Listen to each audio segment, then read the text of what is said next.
அன்பான தேவ பிள்ளைகளே, நமது இயேசு வாழ்கிறார் ஊழியம் வானத்தின் வாசல் எழுப்புதல் ஜெபமயம் செம்பட்டியில் நடத்தும் தாண்டு வாக்குத்தத்த ஆசீர்வாத கூட்டம். தேவ செய்தி மற்றும் ஜெபம் சகோதரர் எல் வின்சென்ட்ராஜ். இன்னைக்கு ஆண்டவர் இந்த நிலை நீடிக்க விரும்பல, உங்களை எந்திரமா மாற்ற விரும்புகிறார்.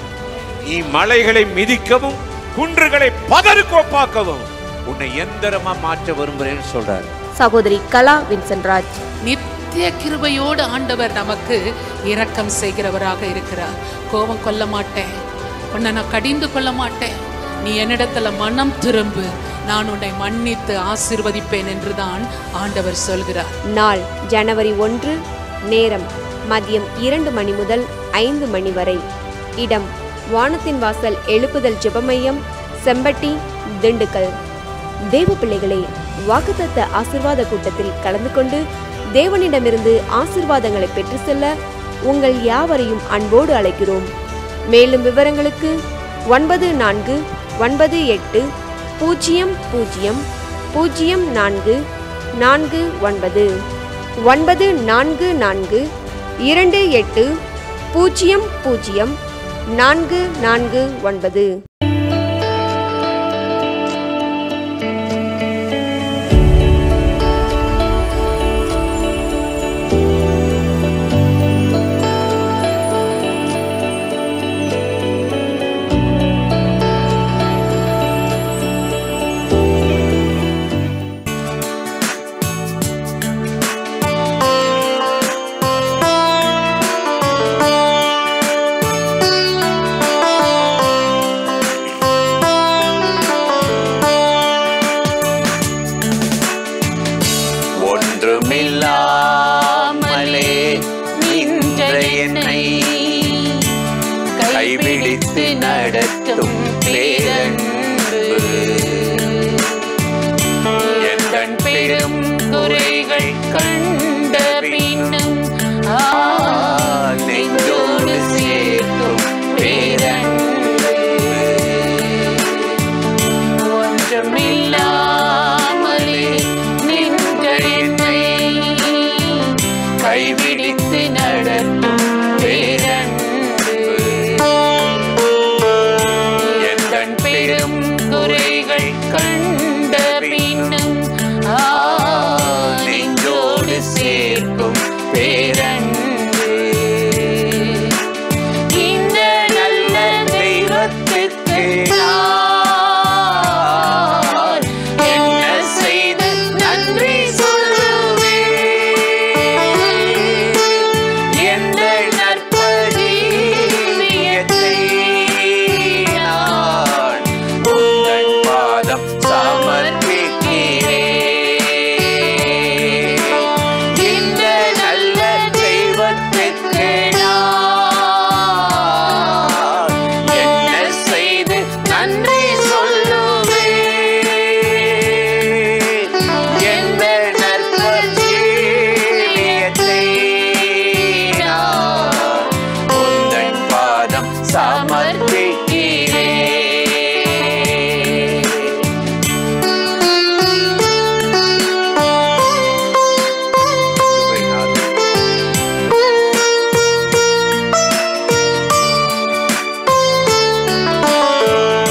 போன நாட்கள் தந்த வேதனைகள் உம் அன்புதான் என்று அறியவில்லை, போன நாட்கள் தந்த வேதனைகள் உம் அன்புதான் என்று அறியவில்லையே, உம் சொந்தமாக்கவே மார்போடு சேர்க்கவே உடமிட்டு உருக்கினீர் என்னையும் நீர், உம் சொந்தமா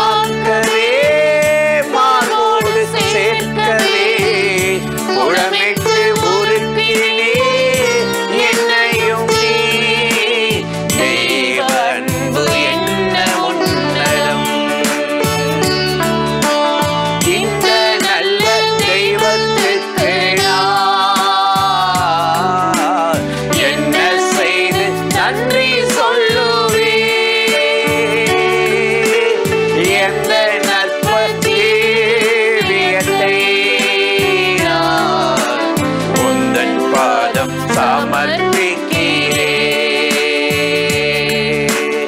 இந்த நல்ல தெய்வத்துக்கு நான் என்ன செய்து நன்றி சொல்லுவேன். எந்த நற்ப ஜீவியத்தை நான் உந்தன் பாதம் சமர்ப்பிக்கிறேன்.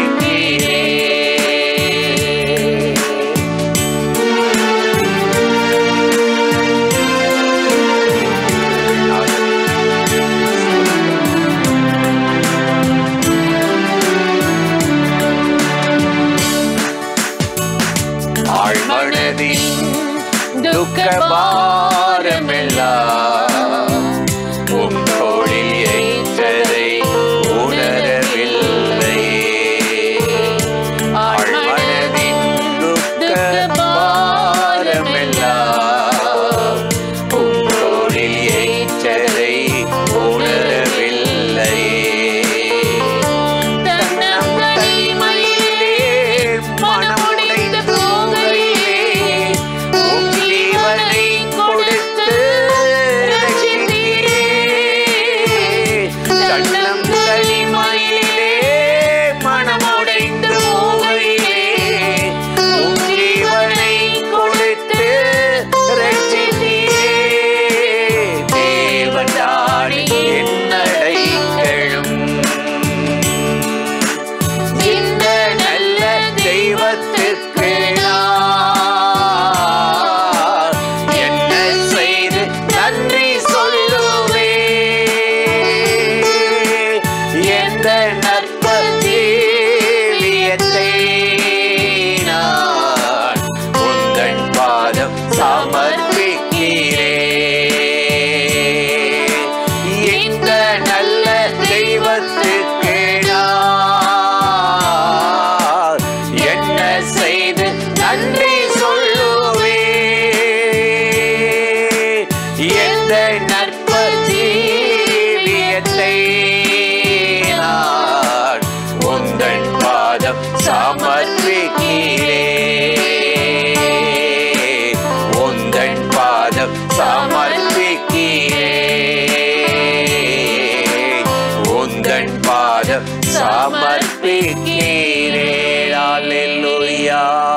பிரியமானவர்களே, ஆண்டவராகிய இயேசுவின் நாமத்தினாலே இந்த காலை நேரத்தில் இயேசுவை தினம் பார்ப்போம் என்ற இந்த நிகழ்ச்சியின் மூலமாக உங்களை சந்திப்பதில் மிகுந்த மகிழ்ச்சி அடைகிறேன். கர்த்தர் நல்லவர், கிருபையும் இரக்கமும் நிறைந்தவர். வருஷத்தின் கடைசி நாட்கள் நம்ம வந்திருக்கிறோம். கடந்து வந்த பாதைகளிலும் சென்று வந்த பாதைகளிலும் நம்ம கூட இருந்து நம்மை நடத்தினவர் நம்முடைய தேவனாகிய கர்த்தர். நம்ம சுயபலத்தினால, பக்தியினால, பரிசுத்தத்தினால நம்மளை நடத்திக்கல, நம்மளை நடத்தினவர் ஆண்டவராகிய தேவன். இந்த 24ஆம் வருஷம் முழுவதற்கும் போதுமானவராக இருந்தார். எவ்வளவு நன்மை செய்தார் தெரியுமா? வேண்டிக் கொள்வதற்கும் நினைப்பதற்கும் கீழல்ல, மேலாகவே ஆசீர்வதித்து நடத்தினார்.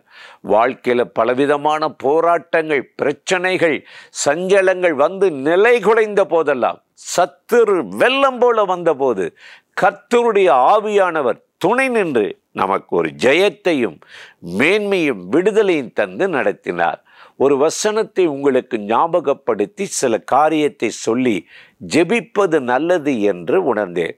மார்க்கு 10:45 நம்ம வாசித்து பார்த்தால், மனுஷகுமாரன் ஊழியம் கொள்ளும்படி வராமல் ஜீவனை கொடுக்கவும் அநேகரை மீட்கும் பொருளாக தன் ஜீவனை கொடுக்க வந்தார் அப்படின்னு சொல்லப்பட்டிருக்கிறது. நமக்கு உயிரையே கொடுக்க வந்தாரா? நம்மை வாழ வைக்க அவர் சிலுவையில் அடித்து நொறுக்கப்பட்டு இரத்தம் சிந்தி நம்மை மீட்கும்படி. தேவையில்லாத காரியத்தில் மாட்டிக்கிறோம்ல, பண பிரச்சனையில் மாட்டிக்கிறோம், வேலையில் பிரச்சனை, சில காரியத்தில் நம்மளாக முடிவு பண்ணி நாம் போய் மாட்டிக்கிறோம் சிக்கலில். கொடுக்கல் வாங்கல பிரச்சனை, வியாபாரத்தில் பிரச்சனை, சுற்றி இருக்கிற மனிதர்களால் ஏமாற்றப்படுகிறோம். இப்படிப்பட்ட சிக்கி தவித்த ஒவ்வொருவரையும் மீட்பதற்குத்தான் பணிவிடை பெற வரல. அவர் என்னை கும்பிடுங்கப்பா, என்னை ஒழுங்கா ஆராதிங்க, இல்லைன்னா உங்களை ஒன்றும் இல்லாமல் ஆக்கிடுவேன்னு சொல்லி மிரட்டி பயமுறுத்தி, அப்படி அல்ல, மனுஷகுமாரன் ஊழியம் கொள்ளும்படி வராமல் ஜீவனையே கொடுக்க வந்தாராம். எவ்வளோ ஒரு அருமையான ஆண்டவரில். நம்ம அப்பா அம்மா கூட நமக்கு அப்படி ஜீவனை கொடுக்க மாட்டாங்க, நமக்கு சப்போர்ட்டாக இருக்க மாட்டாங்க. அதாவது ஒரு குடும்பம் வந்துருச்சா போயிட்டே இருப்பாங்க. ஆனால் இவர் நல்ல மேய்ப்பன். யோவான் 10:11 சொல்லுகிறது, நல்ல மேய்ப்பன் தன் ஆடுகளுக்காக ஜீவனை கொடுப்பாராம், உயிரையே கொடுத்தாராம். எவ்வளோ அருமையான ஆண்டவர். அதனால தான் தாவீது சொல்லுகிறார், கர்த்தர் எனக்கு மேய்ப்பராயிருக்கிறார், நான் தாழ்ச்சி அடைவதில்லை. அவர் என்னை புல்லுள்ள இடத்துல, சும்மா வெறுமையான இடத்துல, புல் இல்லாத இடத்துல இல்லை, புல்லுள்ள இடத்தில் மேய்த்து அமர்ந்த தண்ணீர் அண்டையிலே கொண்டு போய் விடுகிறார் என்று கர்த்தருடைய வேதம் நமக்கு சொல்லுகிறது. ஆகவே இன்றைக்கு இந்த நிகழ்ச்சியில் இணைந்திருக்கிற எனக்கு அருமையான சகோதர சகோதரிகளே, அந்த ஆண்டவர் இந்த வருஷம் உங்களை அற்புதமாய் நடத்தினார், ஆச்சரியமாய் நடத்தினார், கிருபையாய் நடத்தினார், நமக்கு ஜீவனாயிருந்தார், அரணாயிருந்தார், பலனாயிருந்தார். உள்ளத்தின் ஆழத்திலிருந்து ஆண்டவருக்கு நீங்கள் நன்றி சொல்லணும், துதிக்கணும். யாரும் செய்யாத ஒரு காரியத்தை நீர் எனக்கு செய்தீரப்பா. யோவான் 15:13 இயேசு சொன்னார், தன் சிநேகிதருக்காக கொடுக்கிற அன்பிலும் மேலான அன்பு ஒருவரிடத்தில் இல்லை. நான் உங்களுக்காக ஜீவனை கொடுக்கிறேன் என்று சொல்லி ஆண்டவராகிய தேவன் நமக்கு ஜீவனை கொடுத்து நம்மளை நடத்தினார். ஆகவே இந்த புதிய வருஷத்துக்குள்ளே போவதற்கு முன்பு ஆண்டவருடைய சமூகத்தில் விழுந்து நன்றி சொல்லி, ஏசப்பா உமக்கு நன்றி என்று சொல்லி அவர் பாதத்தில் சாஷ்டாங்கமாய் விழுந்து இந்த கிருபையை பெற்றோம் என்றால் வருகிற வருஷங்கள், மாதங்கள் நமக்கு மேன்மையாக, கிருபையாக, உயர்வாக இருக்கும். ஆண்டவராகிய தேவன் இந்த நாளிலும் இந்த நிகழ்ச்சியில் இணைந்திருக்கிற உங்களை ஆசீர்வதித்து, சீர்படுத்தி, ஸ்திரப்படுத்தி, பலப்படுத்தி அற்புதமாய் நடத்த போகிறார். அந்த தேவாதி தேவனை நோக்கி நாம் இப்பொழுது ஜெபிப்போமா? அன்பும் இரக்கமும் கிருபையும் நிறைந்த நல்ல ஆண்டவரே, இந்த ஆசீர்வதிக்கப்பட்ட நாளுக்காக, நேரத்துக்காக, கிருபை இரக்கங்களுக்காக உமக்கு நன்றி. இப்பொழுது யாரெல்லாம் இந்த நிகழ்ச்சியில் இணைந்து ஆண்டவரே இந்த வருஷத்தின் கடைசி நாட்களில் உம்முடைய பாதத்தில் விழுந்து நன்றி சொல்லுகிறார்களோ, ஜெபிக்கிறார்களோ, கர்த்தருடைய கிருபை இறங்குவதாக. என் கிருபை உனக்கு போதும் என்றவர் வேண்டிய சத்துவத்தையும் கிருபையும் தந்து புதிய வருஷத்தில் ஒரு மேன்மையோடு கடந்து செல்ல ஆண்டவர் உம்முடைய பிள்ளைகள் ஒவ்வொருவருக்கும் அனுக்கிரகம் செய்யும். திறந்த வாசலை வைத்து ஆண்டவர் வேண்டிக் கொள்வதற்கும் நினைப்பதற்கு மேலாக ஆசீர்வதிக்கும்படி, மனமகிழ்ச்சியால் நிரப்பும்படி இயேசுவின் நாமத்தில் வேண்டிக் கொள்ளுகிறோம் எங்கள் உயிருள்ள நல்ல பிதாவே. ஆமீன், ஆமீன். ஆண்டவர் இந்த ஜெபத்தை கேட்டிருக்கிறார். கட்டாயம் உங்களை ஆசீர்வதிப்பார். தொடர்ந்து இந்த நிகழ்ச்சிகளை நீங்களும் பார்க்கணும், மற்றவங்களுக்கு அறிமுகப்படுத்தணும். ஆண்டவராகிய தேவனுடைய கரம், கிருபை நம் அனைவரோடு இருந்து நடத்துவதாக. ஆமென்.